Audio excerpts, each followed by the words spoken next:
Hello everyone, Morgan from Mirror Edge Networks. I'm here in Camps Bay at a project that we've been involved with since 2017.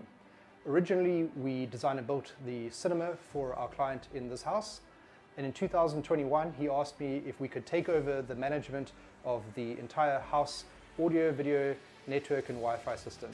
We took the responsibility upon ourselves to take over this project and rebuild the server room so that it would be able to be serviced and maintained for our client moving forwards. This is an overview of what we've done in the server room to achieve success, how we've done it, and why we've done it. I hope you enjoy this video.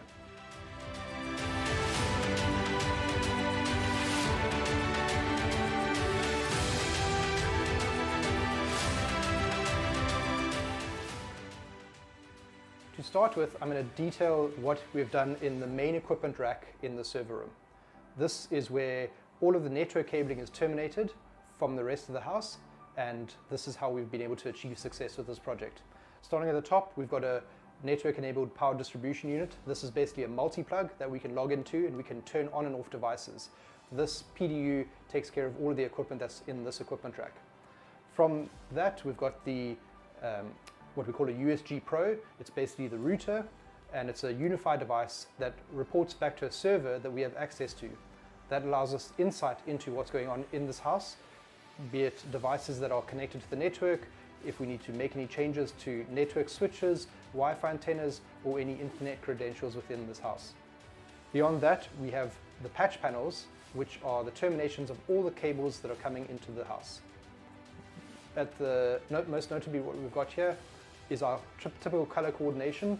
We've got red for fire and security and critical devices, grey for general data, be it printers, computers, etc. that are on the network, blue for any Wi-Fi devices, pink for any Control 4 devices or control devices, yellow for video distribution, which is the HDMI video feed out to any televisions within the house.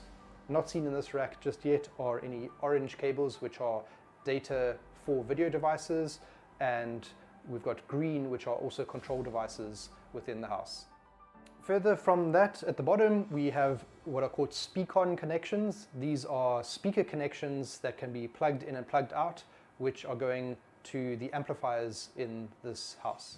Below that, we have the speak-on connections, which are speaker cable out to the speakers in the house, and the speak-on side of these connections is to the amplifiers that are here in the server room. Between the patch panels, we have two 48-port Pro switches from UniFi. These are full PoE switches, which have power ratings for any cameras, Wi-Fi antennas, or any additional PoE devices within the house. That gives us enough connections to be able to connect to anything that's in the house. We also have two fiber uplinks to the additional two network switches that are in the server room.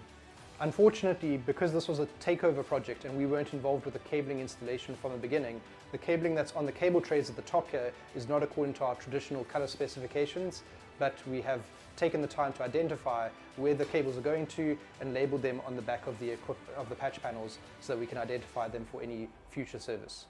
The entire takeover project of this server room unfortunately took close to 300 hours. We had to identify all the cabling that was installed into the house here in the server room. Once we'd identified and labeled them, we could strip them out of the existing single floor standing equipment rack and start developing a system where we could lace the cables across a new cable tray into this main patch panel, and then from there patch everything into the network switches and equipment racks so that it made sense for this installation. While this was a huge project to take on, it was something that we wanted to ensure our client was able to have success with. Unfortunately, the project was not delivered to a level at which we would expect for a project of this nature, and we felt like it was our responsibility to show that the industry is better than a few poor installations. We are very happy that in the 2 years since we've carried out this overhaul, the system has worked flawlessly and we've had no issues associated with any of the infrastructure equipment within the house. This server room is obviously a project that I'm incredibly proud of, and I'm very happy that I'm able to take on the management of this project for our client. Fortunately, when we are doing projects like this from the beginning, it is a much quicker process. We're able to get our own color coordination installed, and we're able to make sure that the delivery is professional and works correctly for our client. So if you'd like a professional installation like this from the beginning, from a new build, or if it's something where it's not a critical changeover from an existing service provider, get in contact. I'd be happy to assist and deliver something like this. This is the audio rack, as we're calling it. Once again, like our main rack, we have a network-enabled PDU at the top of the rack, which is our multi-plug that controls all the devices within the rack. We've got a network switch where all the local devices to this rack can plug into. We've got the network's CCTV NVR that records all the camera footage from the CCTV cameras throughout the house. We've got two Rotel multi-channel amplifiers that power the speakers throughout the house. And at the bottom, we've got a Control 4 audio matrix. The audio matrix takes the audio source from the DSTV decoders, Apple TVs, or any other media devices and plays the audio back through the in-ceiling speakers that are throughout the house. As an example, in the master bedroom, there's a TV on the wall with a pair of in-ceiling speakers, and the DSTV sound will come through the audio matrix to the amplifier to the in-ceiling speakers. It's not as complicated as it might sound, but it enables us to be able to have audio playback through the in-ceiling speakers throughout the house. As can be expected with a project of this nature, we've taken a lot of care to ensure that all of our cabling is laced down on the back of the equipment racks. This is the back of the amplifiers. All of the RCA cables are coming in through the top, laced down, and all the amplified outputs are going out to the speak-ons, and everything is secured in place so that there's no possibility of a disconnection in these equipment racks. This is the video rack, as we're calling it, and in this rack we've got a network-enabled PDU, once again a network switch that allows us data connections to all the video devices that are within this rack. We've got the Control 4 EA5 main controller that controls all of the Control 4 devices in the entire house.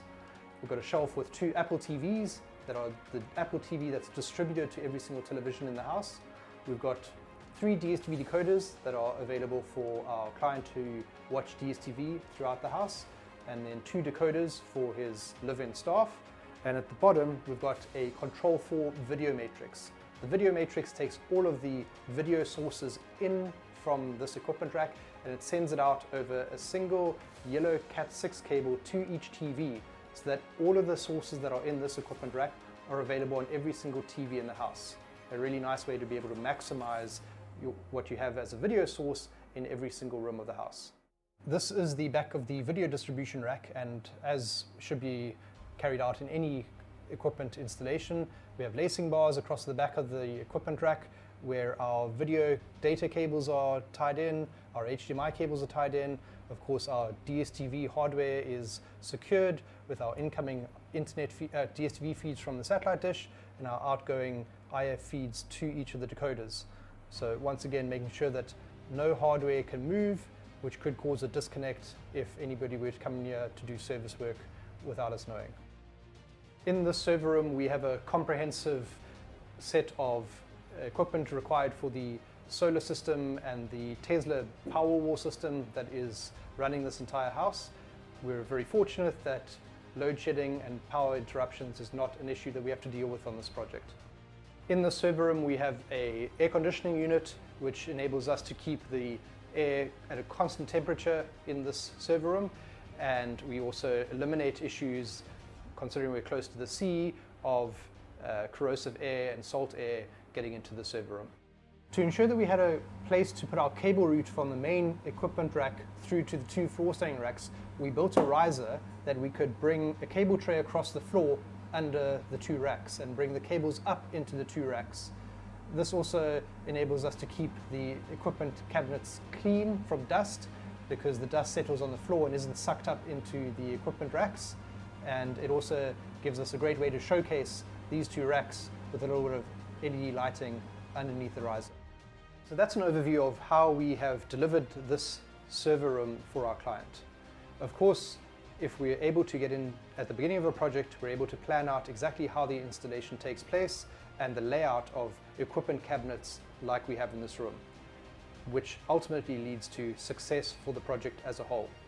If there's a project where you would require our assistance for a server room like this, a new build or a renovation, please get in contact. It'd be something we'd be happy to assist.